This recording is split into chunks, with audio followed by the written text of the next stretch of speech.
Ollie Lane, nice enough to join us on Fridays. The center of attention, I think, is what we should call your segment. What do you think about that? Or we could do on guard with Ollie Lane. On guard, yeah. Which did you prefer playing, center or guard?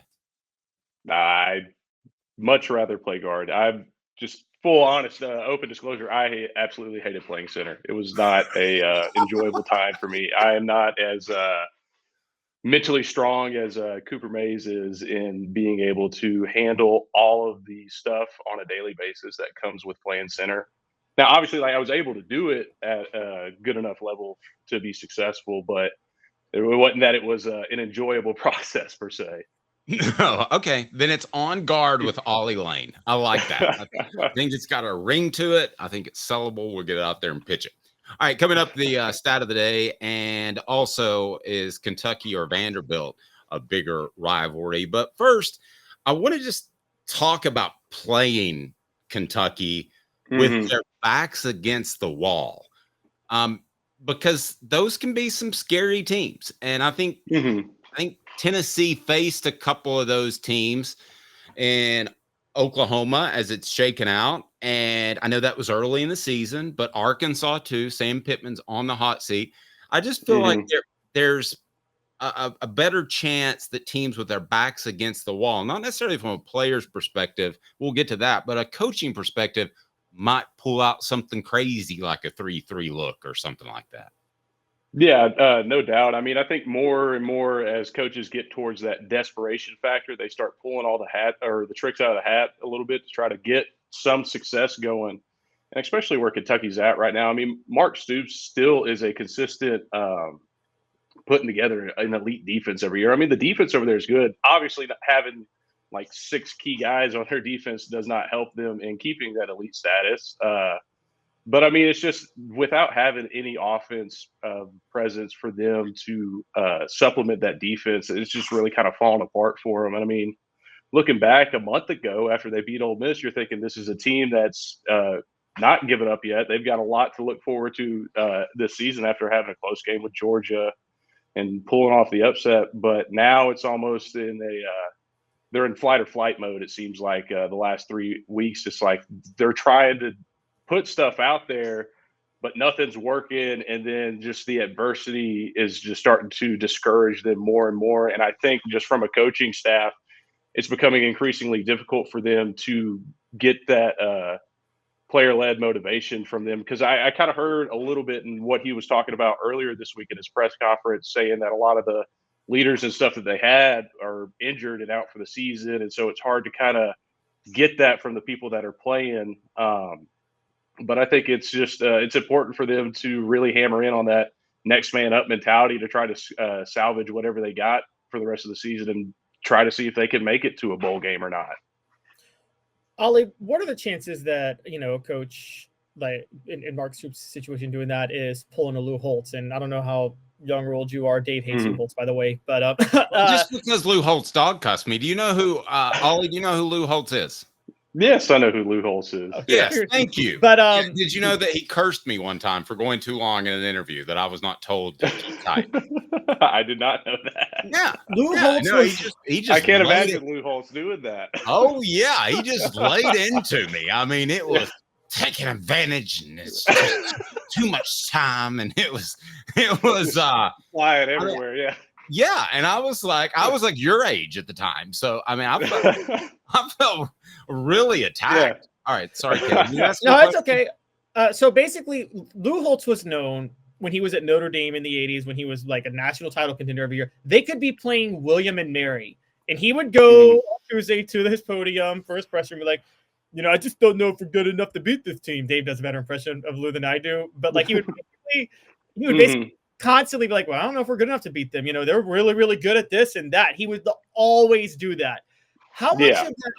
I mean, obviously Tennessee's significantly better than Kentucky, but could Mark Stoops kind of be, I guess, the equivalent of like hustling in the sense of pretending that his team's not as good to maybe try to get Tennessee complacent?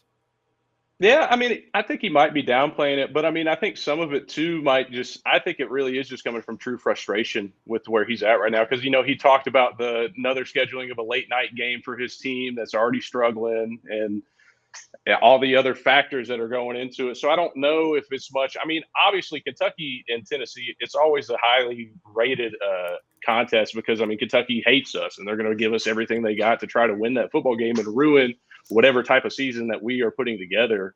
And so, I mean, he might be using that to fuel them up a little bit more, just to add more into it. But I really do. I think at some point in time, it's starting to become more of from a point of frustration than it is just downplaying all that's really kind of going on over there. No, I'm with you, and I wonder how disheartening it would be to be a part of a team, and you were part of a team that had to make a quarterback change because Joe Milton got hurt. But just to be a part of a team where heading into November, you're not really sure who your quarterback should be. Yeah. No, I mean, to be honest, I mean, that happened a lot in my early career with Coach Pruitt. I mean, I think it was like 2019, there was a stretch there where 3 or 4 different quarterbacks were playing a game. So, I mean, we really didn't know who was the guy that we're riding with, who should we all put our attention and focus and praise towards. And so, I mean, it gets difficult, especially from players, because you want to hype up one guy when he's doing good. And then you got the other guy that you're still wanting to keep positive, but then some guy goes out there and makes a mistake, and then you're wanting to, well, let's go with this guy. Then it hurts the other guy's confidence. So, I mean, it's almost like a double-edged sword. I mean, it's iron sharpens iron, but at the same time, that competition can kind of deter when it's a high-value position like quarterback. Yeah, let's get. I don't want to be unfair to Lou Holtz, so let's go ahead and bring him in here. There he is. Mr. Peanut is Lou Holtz. And if you didn't know, he likes to smoke a corncob pipe right before games as well. Yeah. That's true. Yeah. That's honest to goodness true. Wait, I'm still not seeing it. You haven't shared it yet, Dave. Oh, I haven't? There you go. I think Ollie saw it. Yeah, I saw it. Yeah. Maybe I didn't see it. Sorry. There he is. I apologize. Mr. Peanut. There's your guy. I just wanted to see it again. Yeah. Yeah. With Kentucky too, I have this belief that you're better off playing them at the end of the year because they don't have the same depth.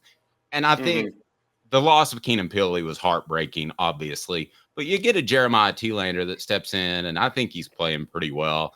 Just your thoughts on the overall roster and how they would compare, maybe not the starters, but the second and third team guys.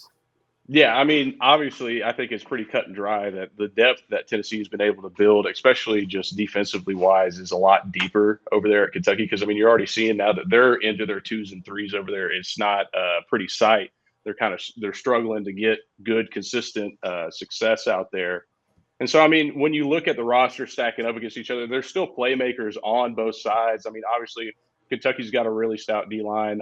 Number 0, Walker, is a super good defensive lineman, gave me a lot of trouble last year. And so he's going to be a key guy to look at on Kentucky's defense. But, I mean, just looking at the scope of things, I mean, obviously, like you said, losing Pili was a big hit to the roster and the talent on that. But Telander is also a super talented linebacker, and so is Arion Carter. They've done a good job of kind of stepping up and soaking up the rest of the responsibilities and then throwing in Caleb Perry, rotating in every now and then. And it again goes to the show, the recruiting aspect of how much they put into building and having consistent rotations of quality players come in. Ollie, we've talked a lot about Tennessee and Josh Heupel's offense, and if the 3-3-5 is like the silver bullet to slow this thing down. Kentucky doesn't technically run a 3-3-5, but they do run a 3-4 using a lot of nickel, which for all intents and purposes is a 3-3-5. So how is it? Is it just like a 3-3-5 scheme when you're facing them, or is it somewhat different? What are some things with Mark Stoops' defense that's unique? I mean, somewhat it is to a point. I mean, obviously they're going to stick true to what they do. They like to run the big 4-eye D tackles to kind of get some of that inside penetration against the run game, and then let a kind of like a bigger linebacker body play the outside, contain a little bit, let their linebackers hover over the top. So I'm not sure. Obviously, it's easier for them to transition into one of those types of defenses, and I wouldn't be surprised if you see like maybe a touch of it. But for who Mark Stoops is and the kind of defensive coordinator he is, I don't foresee him being one of the guys to change and throw some super, super brand new stuff out there that he hasn't done all season.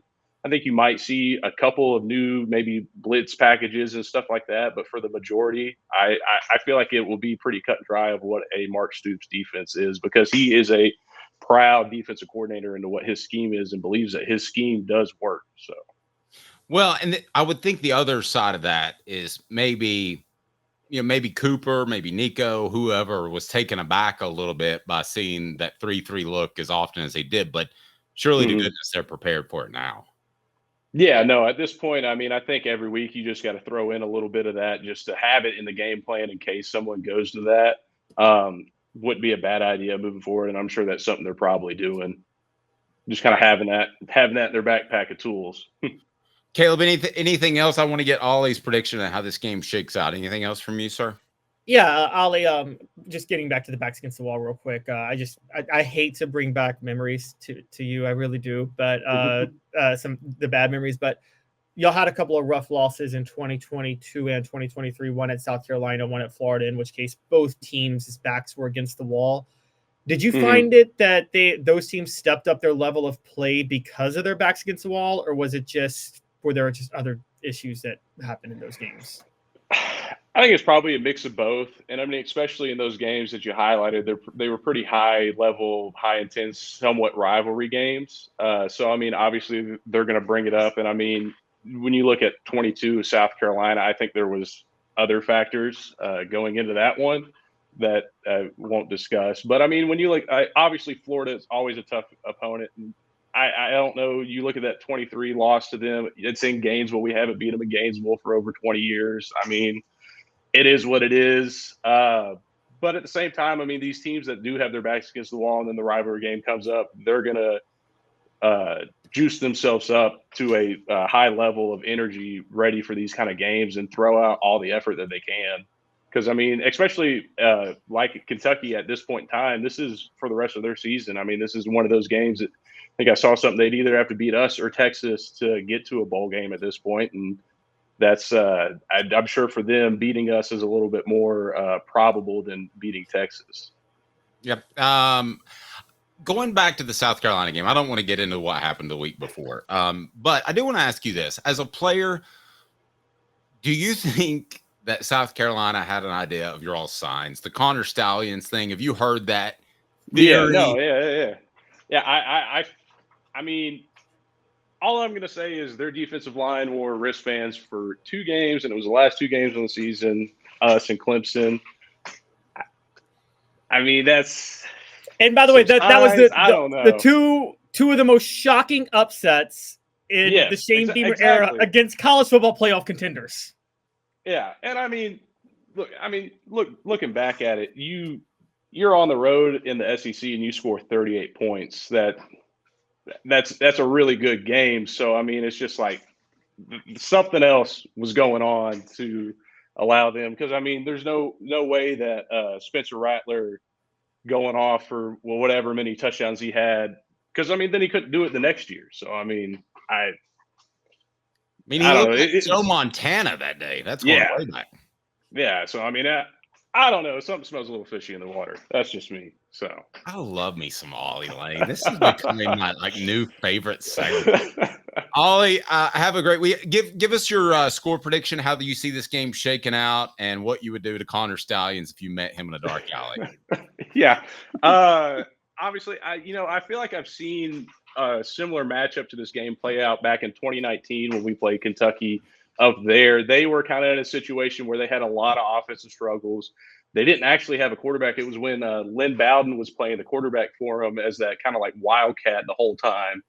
And so it was just like, it was one of those games where Kentucky tried to hold the ball the whole time, never let us get any time of possession, and just see if they could score enough and keep us off the field enough. And I'm sure that's probably going to be what their game plan is going into this one.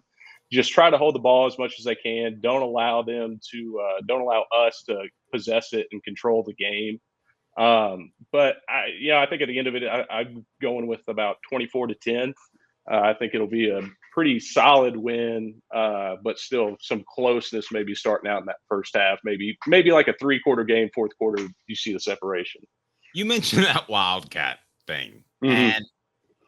And listen, there's certainly reasons for a quarterback to be mobile, more in today's football than when I was your age. Okay, so I get that. But when the coach comes to you and say, all right, guys, here's what we're going to do. We're struggling to move the football a little bit. So we're going to go to just a running quarterback, and we're going to see if he can make things happen. Do you as a team kind of say like Peyton Manning does? And they're like, that is total bullshit. I mean, that has to be the worst feeling, Ollie. I could, but I just watched Texas A&M and Mike Elko do the same thing to LSU, and it seemed to pay off for them. So, and I mean, I was watching that whole game, and I was at some point in that second half, I was like, does LSU not understand? Does Brian Kelly not understand they're just running the football? I was like, I think he maybe stepped back for one pass and still ran it. I was like, hey, let's focus. He's running the ball. This quarterback is not coming in to throw the football. So I mean, I don't know. As a player, it's just like, all right, we're changing the game plan. Let's roll with it. So, I mean, I don't know. It seems like part of it is just like you're giving up on a whole other half of the football. I feel like as a wide receiver, I might have more issue with that than an offensive lineman. But yeah, no, yeah. I agree with you completely. I see where you're coming from.